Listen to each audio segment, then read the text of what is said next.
Hello everybody, welcome to today's vlog. My name is Adam. If you're coming in for the first time, we're on the countdown to 365 vlogs for a year. Chart the changes over the year. If you're coming in for the first time, thanks for subscribing and liking this video. If you do hit that little bell notification and make it ring, you'll get notified when I go live and we can have a chat like on these vlogs.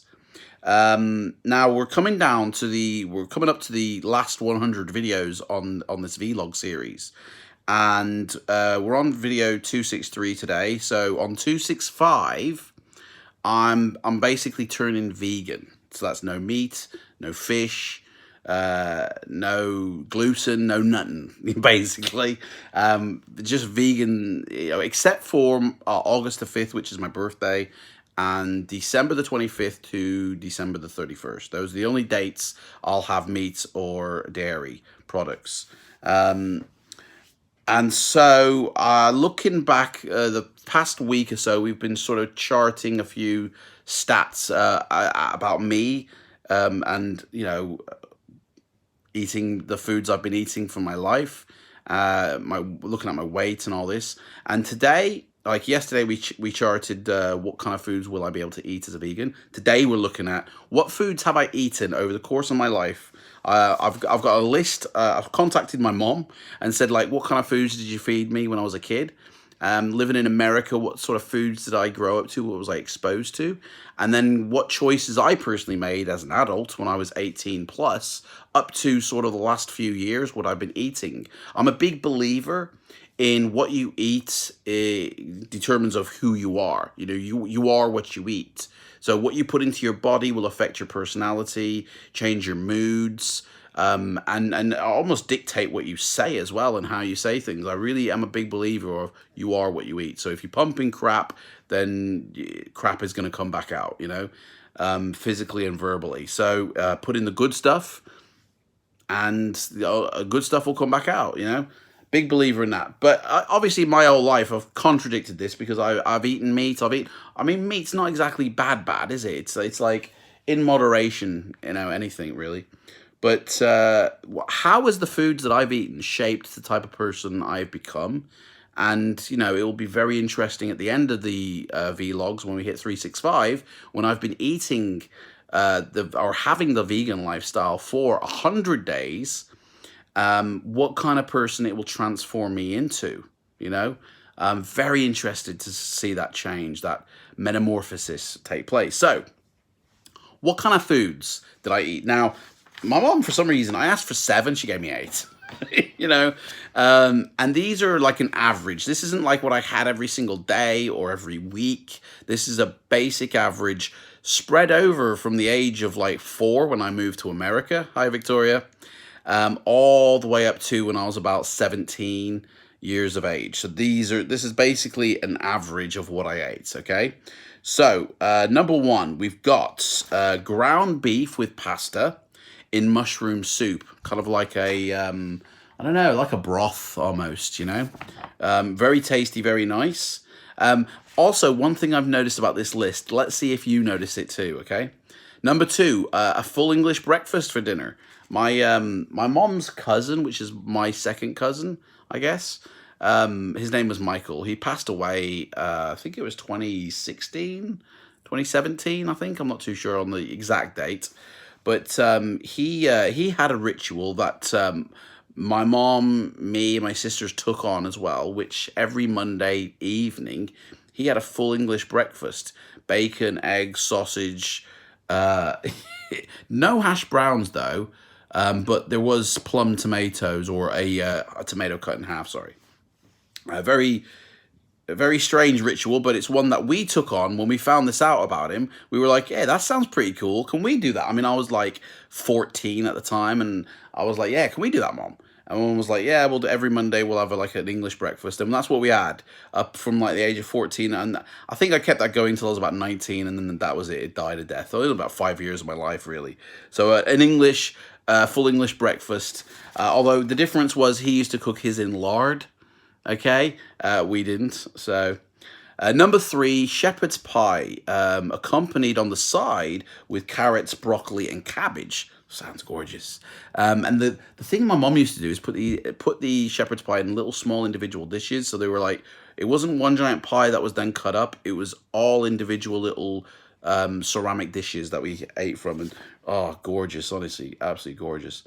Number four, when we lived in America, so this is from the age of 4 to 12, every week we would go out to a restaurant. Now, every Saturday we went out to McDonald's as kids. I remember that because I remember playing in the playground. But every now and again, it would be a Mexican restaurant. So burritos, tacos, nachos, quesadillas or whatever they're called. Cascadellas, I can't remember where they are, but really nice, like basically cheesy burritos. Really nice food there, Mexican food, and that was on a regular basis. Number five, smoked ham or turkey with cornbread stuffing and black-eyed peas. Now, I don't know if that was a Christmas thing or a Thanksgiving thing or just a regular sort of average meal. But on Sundays, even though it's not an American thing, it's more of an English thing, there was the classic Sunday roast dinner. More often than not, it was chicken. Other ones I kind of remember, which happened maybe for like a year, was belly draft. I don't know why that was a popular thing then, but yeah, that's a weird one. Never had it since. Number seven, meatloaf. With pinto beans and cornbread. Meatloaf was made with ground beef. And finally, number eight, fried or barbecue chicken. Every summer there was always a family barbecue going on, either down at the lake or at a friend's house. And so potato salad, Boston baked beans, they're gorgeous, really nice. And barbecue chicken aplenty with salads and stuff like that. So that's basically what I ate growing up until I was like 18. So quite a mixture, but I noticed everything in there has an item of meat. So I must have had, on average, I would say, out of the 365 nights, probably 300 of them or 330 of them were meat-based meals. So I've been eating meat pretty much my entire life, quite heavily, right? Now, when I was 18, I was super thin, like stick thin. I was like a beanpole. I was that thin, my grandma thought I was dying, And I moved out of, me, my mom, and my sisters all lived together. And I moved out when I was 18. I moved in with a girl I was dating at the time. She was living at home with her mom. My sisters and mom were just at it all the time, screaming at each other, fighting all the time. And I'm just like, do you know what? I can't take this crap. So I was like, yes, I'll move in with you, love. So I moved in with my girlfriend, with her mom, and I lived with there for, I think, about 2 years, maybe. I think till I was about 20, maybe 21. And no, actually it was about 18 months, sorry. I lived with her mom. Now, my diet there was a lot different. It was a lot of French fries, a lot of deep fried foods, very poor, to be honest, considering, but again, stick thin, and everybody who lived there was pretty thin as well. We never ever really fat. I don't know if that was like a 90s thing or not, but so when I basically growing up and I was beginning now to, when I had a job and I was deciding my own lunches, I just basically ate what I fancied, what I liked, and it wasn't that healthy, to be honest. But I was still stick thin, man. My metabolism was rocketing and still stick thin. And I think it was about 23 when I basically moved out of Birmingham and I went to work at Butlins. And I ate basically whatever I wanted. So it was, again, mainly meat-based stuff. But it never really changed to be really properly healthy, I guess. But it wasn't really bad either. I mean, when I worked at Butlins, I was having a fry-up breakfast because I think I paid like £3 for it. And it was really tasty. So pretty much every morning I had a breakfast. I didn't have a breakfast every morning, but every morning I did. It was a fry-up breakfast. And that lasted for about 7 months. and dinners were sort of, I mean, my eating habits were so irregular, you couldn't really chart it when I was working at Butlins, because it was like living a student lifestyle, you know. In fact, I was probably having more alcohol than I was food at that point. And then I met my ex-wife. We moved up to Chester. I lived with her parents for about 6 months. Then we got our own place. Now, my diet changed because we just moved in. So therefore, I was eating like beans and rice and things just because the money was going on the rent, basically. And then once got settled and began having a family and stuff like that, it began changing to normal food. Like, okay, cottage pie maybe once a month. Sometimes there'd be like the kiddie fish fingers and beans and chips, just because I fancied that, because maybe I had it as a kid once at a school. In fact, my school meals, I used to have at school, I had the same meal every single day, right? From when I was in my secondary school. So from the age of 13 to the age of 18, every single day I had a plate of chips, and they were big sausage rolls. And then I would have to drink. I don't actually remember. I think it was a carton of milk. I'm not really sure. But then for dessert, it would be this pastry dessert, basically, with cream and jam. And I had that every single day, right? And the chips would have vinegar and salt. And honestly, spring roll and chips is all I ate at school. I never tried anything else. And I think it was because when I looked at what was available and you got to choose what you wanted to eat, that was the most nicest looking thing, because the school meals back then weren't exactly like what they are today, fine dining. It was pretty much prison food back then. So the chips, sausage, spring roll, that was like the best thing to eat. And the spring roll had veg in it, at the end of the day. But again, like fatty fried foods for some, like, I grew up on meat and fried foods, I guess, basically. And then as I got older, in my mid-20s to mid-30s, so going into my 30s, my hand's gone to sleep, man. Circulation's poor. Going into my 30s, I think I was deciding to eat a lot more, like, takeouts. I had more takeouts in my 30s. So there was a pizza, there were kebabs, I didn't really have a lot of steaks, I remember, in my 30s. I only had a steak when I went to a restaurant. But the average meal was like, from what I remember, there was a curry every now and again, like homemade, cottage pie, a pasta dish, just average, basic, normal, roundabout things. Nothing really, not like as a kid where pretty much every meal had a meat thing in it. It wasn't like that. It was more balanced when I was in my 30s. I didn't have meat every single day, but I did have meat quite a lot.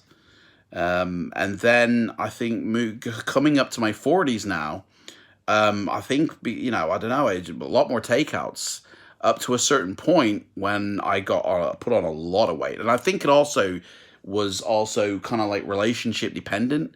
What should we have for dinner? Should we just have a takeout? Yeah, okay, we'll have a takeout. So when I was with somebody, I was always having more takeouts than when I wasn't with somebody. It was a bit weird. When I was on my own, I was just eating like rice, avocado, maybe a steak once a week. And that was just because it's easy to make. That's it, really. And I could choose to eat that. I didn't have to go, what do you fancy? And then share that decision, because people got different tastes. So, and then when I was doing a thing at the cinema, I just ate rice for like months. I just ate rice and a steak once a week or whatever, and that was it, basically. So, man, what's that? No, sorry. So yeah, that's basically like that. Now, the type of person I suppose I am, like, I honestly can't do this to myself. Like, if you know me, put in the comments what type of person I am. Not in the chat. Don't do it in the live chat. Do it after the video and put it in the comments section. What type of person do you see me as? Because I've been eating meat my entire life. And I mean, I think I've got a wide variety of moods. I think, I can be happy, I can be sad, I can be angry, I can be crazy, I can be calm. There's not one that's projecting out more than another. I don't know. I mean, I suppose I prefer being happy than being sad or mad. I prefer smiling rather than crying or frowning. I prefer to see other people around me doing the same rather than anything else. So therefore, I try and do that to project that. But I think one thing I find with myself is I'm very dependent on those around me in terms of my mood. So if everybody around me is happy, then I'm happier. If everybody around me is sad, then I can get sad. It's like I think I'm a bit of a chameleon with my moods. So if people around me are mad, then that makes me not angry, but it makes me not happy, and not relaxed. But maybe that's something I need to look into for myself and not be as like dependent on other people's moods. I don't know. It's hard to like evaluate yourself like this, isn't it? It's really hard to go, right, that's me and I'll do that. So yeah. Yeah, so that's it basically. That's the type of foods I've eaten. I mean, do you know what? I'm gonna have to say, who am I, the personality wise? The people who know me, put down in the comments what type of person I am. I don't know. Maybe I should do like a little video montage as well to this. I'll tell you what I try and strive to do is always look on the bright side of life. I always have that song from Monty Python in my head. Always look on the bright side of life. That sort of thing. Because, I mean, you can find the bad stuff in anything, but why waste your time? Life's too short. That's what my dad taught me. He died when he was 33, and he taught me life is short. Enjoy it while you can, and do the things you love while you can, and be happy while you can, because it could end like that. You could go out, get run over, you could get food poisoning, you could get the flu and die. Somebody could stab you. Who knows what could happen? Lightning from the gods, get you, plane crash, whatever. It's like, enjoy life while it's here, because anything else, like being moody, angry, sad, whatever, it's just a waste of time, innit? I'd rather have, out of a percentage of my life, I'd rather have a higher percentage of being happy than any other emotion, So I always strive to see the bright side in life, because looking for the bad is just feeding that, I mean, I could spot the bad in anything, I could be like, oh, well, why haven't I got this? Why haven't I got that? Why can't I be like this? Why can't I be like that? And it's like, you just depress yourself. So look for the good in life, see for the happy, and that will hopefully spread to other people. And if you surround yourself with angels, you'll fly. Surround yourself with vampires, man, they'll drain the life out of you. But anybody could be anything, I suppose. And then I suppose you got people in the middle who just don't care. People in the middle who aren't an angel or aren't a vampire, but they just go, I don't know. And they just sort of coast through life going, I don't know. But be an angel, don't be a vampire. That's me, my foods, I guess. So tomorrow, what are we doing tomorrow? Well, what am I doing today? I've had a message off my mom. She wants to go see a film at the cinema while it's there. So I'm going to go watch a film later with the mom. And I figure while I'm there, I'll have either like my very final hot dog or my final cheeseburger from McDonald's or something. I'll make use of the fact that I'm in town to do a final meat thing. And then it's gotta go food shopping, I guess, later. We gotta buy a lot of vegetables, because the food that we get now is gonna be the vegan food we eat for forever. Except tomorrow. Tomorrow is my final dairy and meat day. So I'm having a big fat juicy steak. I'm having the creamiest full fat milk. I'm just literally gonna have a steak. I'm not having anything else on the plate. I'm just gonna go try and find the biggest steak I can, and drink the milk and go, ugh, and then pass out afterwards probably. But that's what's going to happen tomorrow. And we're going to do it live. We're going to cook it live. We're going to eat it live. And we're going to pass out live as well. So tomorrow, the final meat and dairy day. This is it before we turn vegan. Join me tomorrow. It will be at noon when I start, or no, actually we'll start at 11 a.m. For the cooking, and it'll probably be about 11:30 by the time I get to eat it. I don't know. But yeah, join me tomorrow, and I'll have a good day, everybody, today. And I'll see everybody on the flip side tomorrow. Take care. Bye.